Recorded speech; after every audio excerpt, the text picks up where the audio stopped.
Video में हम संविधान के भाग को पढ़ेंगे और संविधान के भाग से पिछले वर्ष पूछे गए प्रश्न यूपीएससी एवं बीपीएससी में उसको भी देखेंगे। सबसे पहले हम प्रश्न देख लेते हैं। संविधान के भाग से यूपीएससी सीएसई 2024 में एक प्रश्न पूछा गया था जो कि आपके स्क्रीन पर दिख रहा है। इसमें जैसा कि आप देख रहे हैं संविधान के भाग से प्रश्न पूछा गया था। उसमें 3 ऑप्शन थे। पहला ऑप्शन था कि संविधान के भाग और उससे मैच करने का था और उसमें पहला प्रश्न पूछा गया था कि power of municipality are given in parts 9। संविधान के भाग 9 में पूछा गया था कि म्यूनिसिपैलिटी से रिलेटेड पावर संविधान के भाग 9 में है। दूसरा था कि संविधान के भाग 18 में इमरजेंसी प्रोविज़न है। तीसरा था संविधान के भाग 20 में इमरजेंसी प्रोविज़न है। तो इस क्वेश्चन को आप तभी सॉल्व कर पाते जब आप ये जानोगे कि संविधान की किस भाग में क्या दिया हुआ है। तो जैसा कि आप इसको पढ़ने के बाद समझोगे, ये क्वेश्चन काफ़ी सरल हो जाएगा अगर आप संविधान के भाग को जानते होंगे।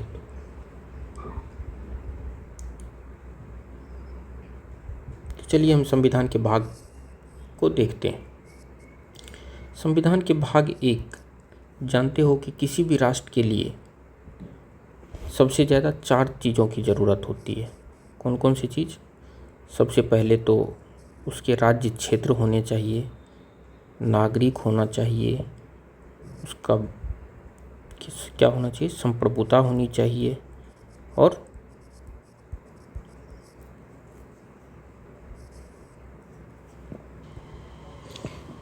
संप्रभुता, नागरिक, सरकार, ये 4 चीज़ें होनी चाहिए। किसी भी राज्य के लिए ये 4 चीज़ें महत्वपूर्ण हैं। ओके, ये राज्य के फंडामेंटल एलिमेंट्स हैं। इसीलिए कोई भी कॉन्स्टिट्यूशन अगर लिखा जाएगा तो सबसे पहले उसके राज्य क्षेत्र के बारे में लिखा जाएगा। इसीलिए भारत के संविधान के भाग 1 में सबसे पहले क्या लिखा गया है? संघ और उसके राज्य क्षेत्र। आप आगे पढ़ोगे कि संविधान की अनुसूची 1 में राज्य क्षेत्र का वर्णन किया गया है और उसके संघ के राज्य क्षेत्र और उसके टोटल राज्य, संघ शासित प्रदेश आदि के बारे में वर्णन किया गया है। अर्थात संविधान के भाग 1 में संघ और उसके राज्य क्षेत्र के बारे में वर्णन किया गया है। उसी तरह से संविधान के भाग 2 में क्या वर्णन किया गया है? नागरिकता का। जैसा कि मैंने आपको बताया कि किसी भी राज्य के लिए फंडामेंटल्स क्या है? सबसे पहले तो क्षेत्र, उसके बाद वहाँ नागरिक। तो संविधान के भाग 2 में क्या है? नागरिकता का वर्णन किया गया है जो कि अनुच्छेद 5 से लेकर 11 तक वर्णित है। उसी तरह से अगर नागरिकता मिल गया और नागरिक को कोई अधिकार नहीं मिला तो फिर उसका कोई मतलब नहीं रहता है। इसीलिए भारतीय संविधान के भाग 3 में मूल अधिकार के बारे में बताया गया है जो नागरिकों को प्राप्त है, जो कि संविधान के अनुच्छेद 12 से 35 तक इसका वर्णन है। और नागरिकों को 6 मूल अधिकार प्राप्त हैं, जबकि इनिशियल संविधान या शुरू वाले संविधान में क्या था? 7 मूल अधिकार थे।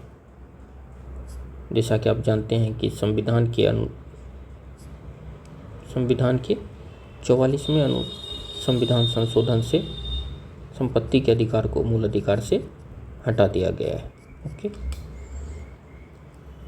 तो मूल अधिकार अब चौथे मूल अधिकार के बाद कुछ ऐसे अधिकार भी नागरिकों को दिए गए हैं जो कि न्यायालय में परिवर्तनीय तो नहीं है परंतु उसके शासन में मूलभूत है। उसे राज्य की नीति के निदेशक तत्व के रूप में संविधान के भाग 4 में उल्लेख किया गया है। ओके, और 4A में नागरिकों के कुछ कर्तव्य होते हैं, राष्ट्र के प्रति नागरिकों के कुछ कर्तव्य होते हैं, उसे मूल कर्तव्य कहा गया है, फंडामेंटल राइट्स, जो कि अनुच्छेद 51A में वर्णित किया गया है। इसे संविधान के 42वें संशोधन 1976 में स्वर्ण सिंह समिति के रिकमेंडेशन पर जोड़ा गया था और ये संविधान के भाग 4A में इसका उल्लेख है। उसके बाद संविधान के भाग 5 पर आते हैं। संविधान के भाग 5 संघ, 6 राज्य और 8 यूटी से रिलेटेड है। इसे याद रखने का एक ट्रिक मैं आपको बताता हूँ कि संविधान में सबसे पहले अगर आप भारत को देखोगे तो सबसे पहले क्या आएगा, संघ। और ये संघ क्या होता है, कई राज्यों से बने होते हैं, कई राज्यों से बने होते हैं। और राज्य और केंद्र शासित प्रदेश, जैसे दिल्ली केंद्र शासित प्रदेश है, चंडीगढ़ केंद्र शासित प्रदेश है। तो संघ किससे मिलकर बना होता है, राज्य और संघ शासित प्रदेश। तो अब देखो कि संविधान के भाग 5 में संघ से जुड़े हुए मुद्दे रखे गए हैं, संघ से जुड़े हुए मुद्दे हैं जो कि संविधान के अनुच्छेद 52 से लेकर 151 तक है। वहीं 6 संविधान के राज्य से जुड़े हुए मुद्दे हैं जो कि संविधान के अनुच्छेद 152 से लेकर 237 तक इसका उल्लेख है। आप देखोगे कि यहाँ लगभग 99 आर्टिकल्स संघ से रिलेटेड हैं, जबकि 85 आर्टिकल्स राज्य से रिलेटेड हैं। ओके, इस टाइप से आप याद रख सकते हो कि 52 से 151 तक संघ से रिलेटेड प्रावधान है, जबकि राज्य से रिलेटेड प्रावधान 152 से 237 तक है। संविधान के भाग 7, आपको आश्चर्य हो रहा होगा कि भाग 7 का क्या हुआ। तो आप इसे बहुत ही एक फ़नी ट्रिक से याद रख सकते हो कि संविधान के भाग 7 को 7th अमेंडमेंट एक्ट से निरसित कर दिया गया, यानी हटा दिया गया। और संविधान के भाग 8 में किससे रिलेटेड है, यूटी, संघ राज्य क्षेत्र। जैसे हमारे संघ राज्य क्षेत्र दिल्ली, चंडीगढ़, पुडुचेरी, इन सब से रिलेटेड मामले किस में रखे गए हैं, संविधान के भाग 8 में, जो कि अनुच्छेद 239 से 242 तक है। ओके, अब संविधान के भाग 9, संविधान के भाग 9 को समझेंगे। संविधान के भाग 9 में 3 भाग दिए गए हैं। पहला तो भाग 9, 9A और 9B। तो संविधान के भाग 9 में क्या दिया गया है, पंचायत से रिलेटेड आर्टिकल्स दिए गए हैं, पंचायतें, जो कि अनुच्छेद 243A से O तक उसका वर्णन है। 9A में क्या दिया गया है, नगर पालिकाएँ के बारे में दिया गया है। संविधान के भाग 9 में क्या दिया गया है, नगर पालिकाएँ, जो कि संविधान के आर्टिकल 243P से लेकर ZG तक है। अब पालिका, P फॉर पालिका, P फॉर 243P, इससे याद रख सकते हैं। और पंचायत का A से लेकर O तक। ओके, उसी तरह से 9B में क्या दिया गया है, सहकारी समितियां दी गई है, कोऑपरेटिव सोसाइटीज़। आप जानते हो कि सहकारी विभाग के मंत्री अभी कौन है, माननीय गृह मंत्री ही सहकारी मंत्री भी हैं। तो होम मिनिस्टर ही क्या है, कोऑपरेटिव मिनिस्टर भी हैं। तो ZH 243 ZH से क्या है, सहकारी समिति का शुरुआत है, 243 ZH। इससे आप ट्रिक से याद रख सकते हो, ZH से ZT। ओके, तो आपने देखा कि 9 से रिलेटेड 3 है, 9A part 9A part 9B। 9 किससे है, पंचायत से। 9A क्या है, म्यूनिसिपैलिटीज़। 9B क्या है, कोऑपरेटिव सोसाइटी। इसे आप याद रख सकते हैं। भाग 10 आप देख रहे हैं, भाग 10 किससे रिलेटेड है, अनुसूचित और जनजाति क्षेत्र से। जैसा कि आप जानते हैं कि अनुसूची 5 और 6 में अनुसूचित और जनजाति क्षेत्र से रिलेटेड प्रशासन के संबंध में है, और इसका उल्लेख किस में किया गया है, संविधान के भाग 10 में। ओके, और इससे रिलेटेड आर्टिकल आप देखोगे 244 एंड 244A संविधान के भाग 10 से रिलेटेड है। अब संविधान के भाग 11 एक आप देख रहे हो, मतलब हमारे संविधान ने केंद्र और राज्य को शक्ति का विभाजन किया है, और उसके बीच के संबंध का वर्णन कहाँ है, संविधान के भाग 11 में, संघ और राज्य क्षेत्र के बीच का संबंध। ओके, तो संबंध कई प्रकार के होते हैं, विधायी संबंध, प्रशासनिक संबंध, वित्तीय संबंध। ओके, तो संविधान के भाग 11 में आपको विधायी संबंध और प्रशासनिक संबंध मिलेंगे। ओके, जैसे आप देखोगे कि 245 से 255 के बीच में किसका वर्णन किया गया है, विधायी संबंध का। 256 से 263 के बीच में प्रशासनिक संबंध का। उसी तरह से संविधान के भाग 12 में आप देखोगे कि फाइनेंस, प्रॉपर्टी, कॉन्ट्रैक्ट्स और सूट्स के बारे में वर्णन किया गया है, वित्त, संपत्ति, संविदा और वाद के बारे में। ओके, इसके लिए एक ट्रिक है 12। भाग 12 को आप इंग्लिश में लिखोगे तो TWELEVE लिखोगे। WE stands for wealth. तो आप इससे याद रख सकते हो कि भाग 12 में वेल्थ से रिलेटेड है, वित्त, संपत्ति, संविदा और वाद से रिलेटेड मुद्दे हैं। ओके, अब भाग 13 पे या 13 के बारे में देखते हैं। 13 को उसी तरीके से 12 को जैसे आपने लिखा था उसी तरह 13 को आप लिखोगे। यहाँ आपको TEEN टी पकड़ना है, T फॉर ट्रेड। ओके, संविधान के भाग 13 में किससे रिलेटेड है? भारत के राज्य क्षेत्र के भीतर व्यापार यानी ट्रेड, वाणिज्य, कॉमर्स और समागम इंटरकोर्स से रिलेटेड है। और ये आर्टिकल कहाँ से? 301 से लेकर 307 तक, 301 से 307। T for trade, T for three ऐसे भी याद रख सकते हो। 301 किससे रिलेटेड है? संविधान के भाग 13 से। अब हम अगला भाग पे चलते हैं, संविधान के भाग 14 किससे रिलेटेड है? संघ और राज्यों के अधीन सेवाएं 14। जैसा कि आप जानते हो ट्रेड किससे रिलेटेड है? सेवा क्षेत्र से रिलेटेड है। ट्रेड, वाणिज्य, व्यापार, ये सेवा क्षेत्र। वाणिज्य व्यापार क्या होता है? सेवा क्षेत्र, सर्विस सेक्टर से आता है। तो 13 में अगर ट्रेड आया तो 14 में क्या आएगा? संघ और राज्य के अधीन सेवाएं। ओके, ये आर्टिकल 308 से लेकर 323 तक इसका वर्णन किया गया है। उसी तरह से संविधान के भाग 14 किससे रिलेटेड है? अधिकरण, सेवा आ गया तो संघ और राज्य के अधीन सेवा है तो इससे जुड़े हुए मुद्दे भी आएंगे, कुछ इश्यूज भी आएंगे। इसको सॉल्व करने के लिए 14A में क्या बनाया गया है? अधिकरण, ट्रिब्यूनल्स बनाया गया है, जो कि संविधान के अनुच्छेद 323A और B में उसका वर्णन किया गया है। अब नेक्स्ट भाग पे चलते हैं। नेक्स्ट भाग 15 है। 15 में किससे रिलेटेड है? इलेक्शन से, निर्वाचन से जुड़े हुए मुद्दे हैं। जैसा कि आप जानते हो कि 324 आप इलेक्शन कमीशन ऑफ इंडिया के आर्टिकल्स को पढ़ते होगे तो उसका वर्णन कहाँ है? 324 में। तो संविधान के भाग 15 को आप याद रख सकते हो, इलेक्शन या निर्वाचन से जुड़े हुए मुद्दे। संविधान के भाग 15 में आपने देख लिया क्या? इलेक्शंस के बारे में। तो इलेक्शंस जब होते हैं तो आप जानते हो कि इलेक्शन में कुछ आरक्षण भी दिया जाता है। तो आरक्षण से जुड़े मुद्दे किस में हैं? संविधान के भाग 16 में। भाग 16 में क्या गया है? डायरेक्ट आरक्षण तो नहीं लिखा हुआ है, इसमें लिखा हुआ क्या है कि कुछ वर्गों के संबंध में विशेष उपबंध ही एक्चुअली आरक्षण है।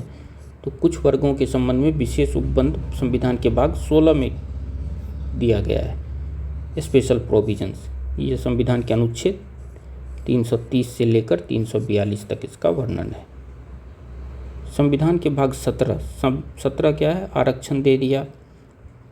तो उसके बाद आप राजभाषा, जैसा कि आप जानते हो कि भारत में कुछ ऑफिशियल लैंग्वेज का प्रोविज़न किया गया है। राजभाषा से रिलेटेड संविधान के भाग 17 में वर्णन किया गया, जो कि अनुच्छेद 343 से 351 तक है। संविधान के भाग 18 में किससे रिलेटेड है? Emergency provision.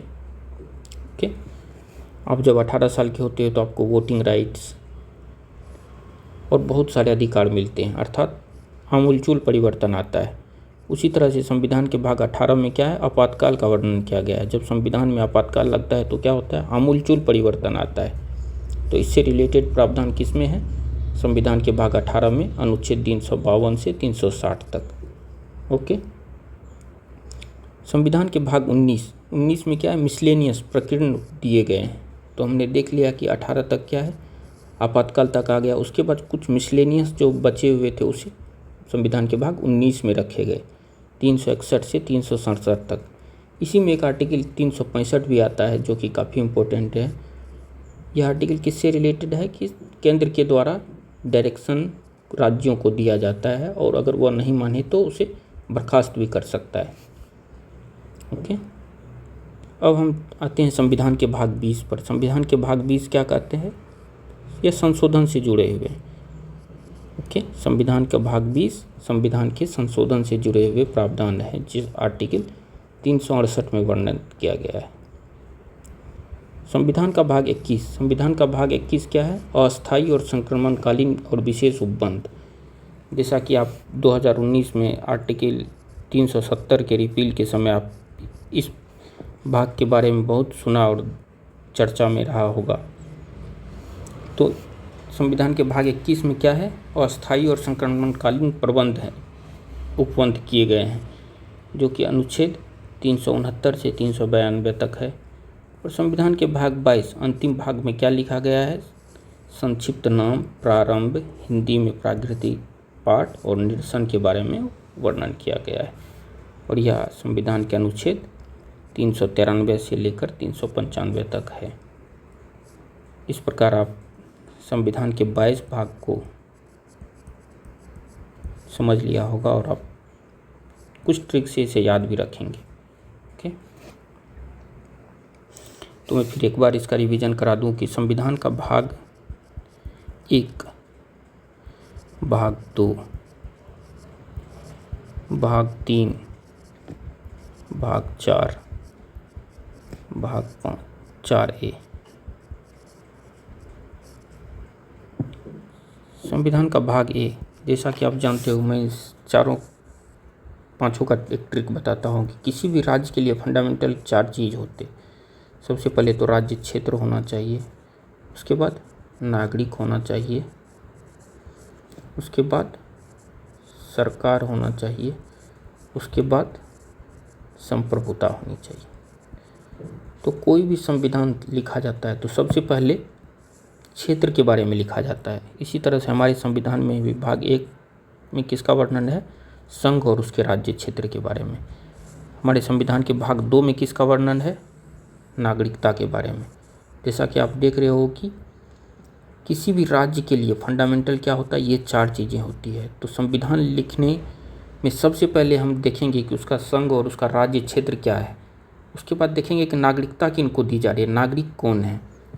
भाग 3, अगर नागरिकता सिर्फ नागरिक दे दिया जाए और उनको कुछ अधिकार नहीं दिया जाए तो नागरिकता का कोई मतलब नहीं होता। इसीलिए संविधान के भाग 3 में क्या वर्णन किया गया है, नागरिकों के मूल अधिकार, फंडामेंटल राइट्स।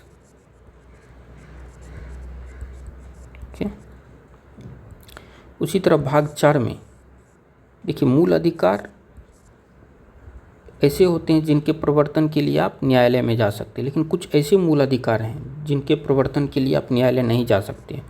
उन्हें क्या बताया, लिखा गया संविधान में, राज्य की नीति के निदेशक तत्व। ओके,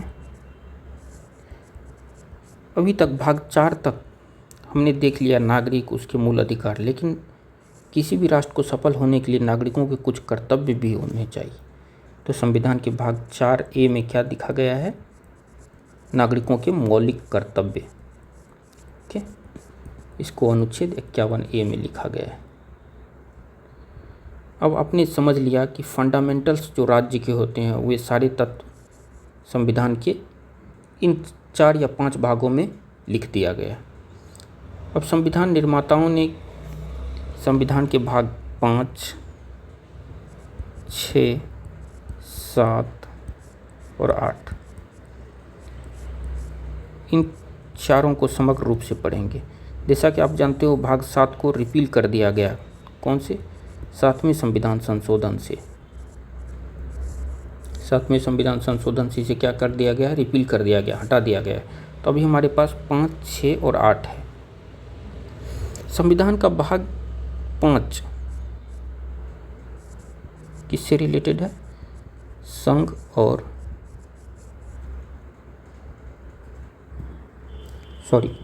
ये क्या है, संविधान का भाग 5 में संघ से रिलेटेड मुद्दे हैं। ओके, 6 में क्या है, संघ के बारे में बता दिया, तो उसके बाद क्या बताएगा, राज्य के बारे में। उसके बाद संविधान के भाग 8 में क्या है, संघ शासित प्रदेश, यूटी के बारे में बताएगा, संघ शासित प्रदेश।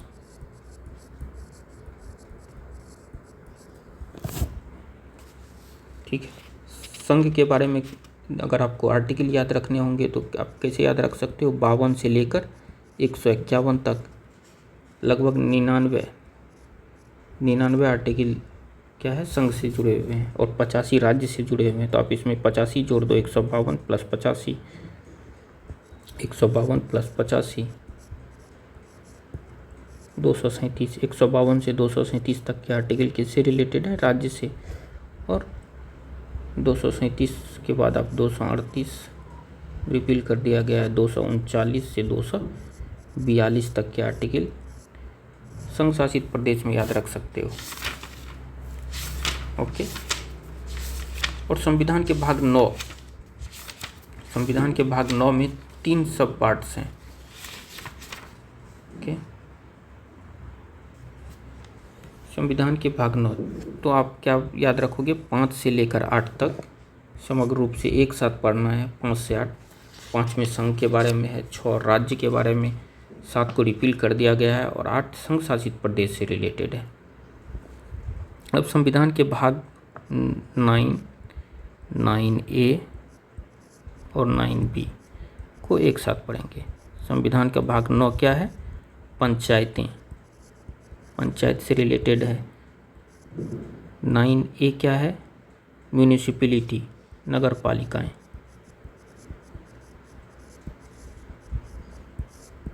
संविधान का भाग 9B क्या है, सहकारी समितियाँ।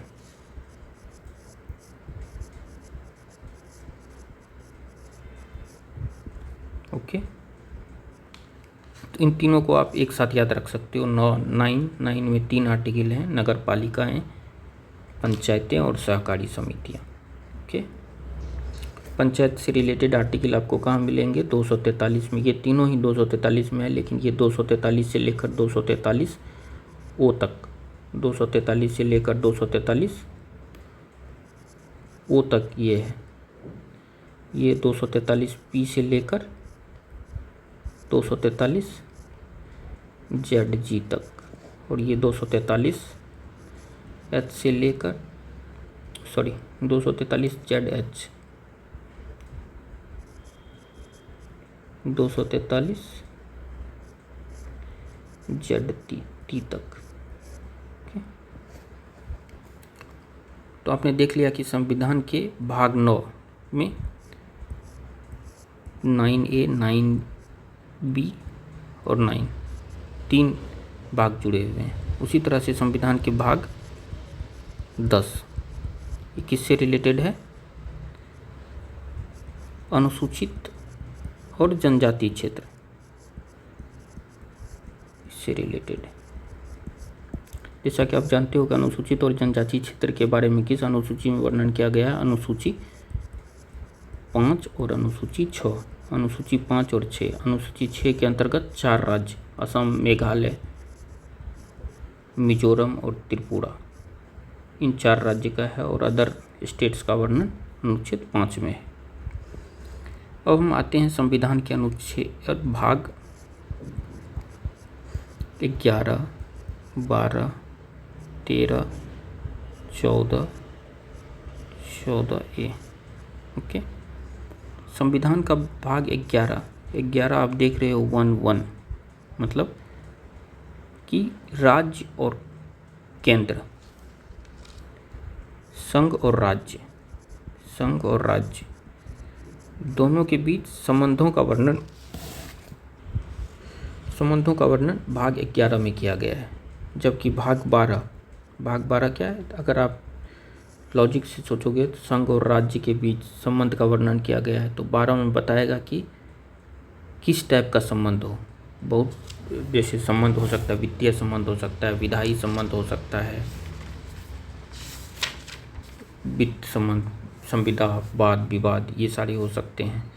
तो संघ और राज्य 11 में क्या लिखा गया है, संघ और राज्य के बीच संबंध। तो मुख्य रूप से इसमें 2 भागों में बांटा गया है, एक तो विधायी संबंध, एक प्रशासनिक संबंध। जबकि 12 में क्या बताया गया है, वित्तीय, प्रॉपर्टी, सूट्स, फाइनेंस और विवाद, संविदाएं। तो मैं इसको हिंदी में लिख देता हूँ। संविधान के भाग 12 में क्या बताया गया है, सबसे पहले तो वित्त, फाइनेंस, संपत्ति, वाद और संविदाएं।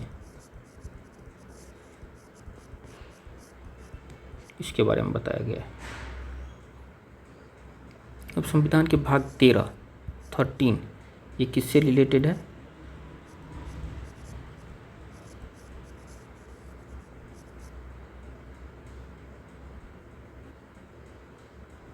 टी फॉर ट्रेड आप याद रख सकते हो। यह राज्यों के बीच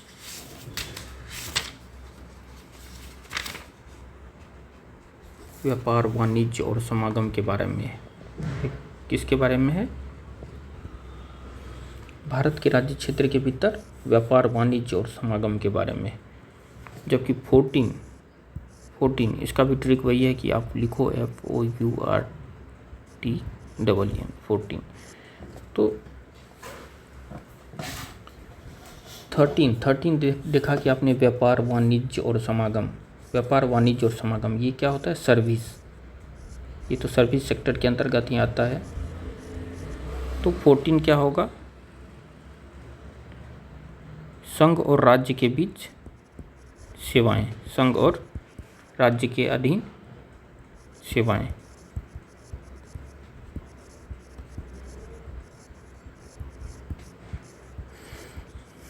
अब संघ और राज्य के अधीन सेवाएं हैं तो सेवाओं से जुड़े मुद्दे भी लिखना होगा। इसके लिए क्या है? संविधान का भाग 14A बनाया गया है, जिसमें कि ट्रिब्यूनल्स, अधिकरण के बारे में बताया गया है। ओके, अब अगर आप 14 तक समझ गए तो मैं अब आपको संविधान के भाग 15 के बारे में बताता हूँ। संविधान के भाग 15 क्या है? इलेक्शन से रिलेटेड, निर्वाचन से रिलेटेड है। क्योंकि आप जानते हो कि लोकतंत्र में निर्वाचन सबसे इम्पोर्टेंट होता है। तो संविधान के भाग 15 में निर्वाचन के बारे में बताया गया। उसी तरह से संविधान के भाग 15 में निर्वाचन के बारे में बताया गया। तो निर्वाचन के बाद आप क्या लिखोगे? निर्वाचन हो गया तो निर्वाचन में क्या होता है कि कुछ आरक्षण भी तो प्रदान किए जाते हैं नागरिकों को। तो 16 क्या है? आरक्षण के बदले संविधान में लिखा हुआ है कि कुछ समूहों के लिए विशेष उपबंध, कुछ समूहों के लिए विशेष उपबंध, कुछ वर्गों के संबंध में विशेष उपबंध।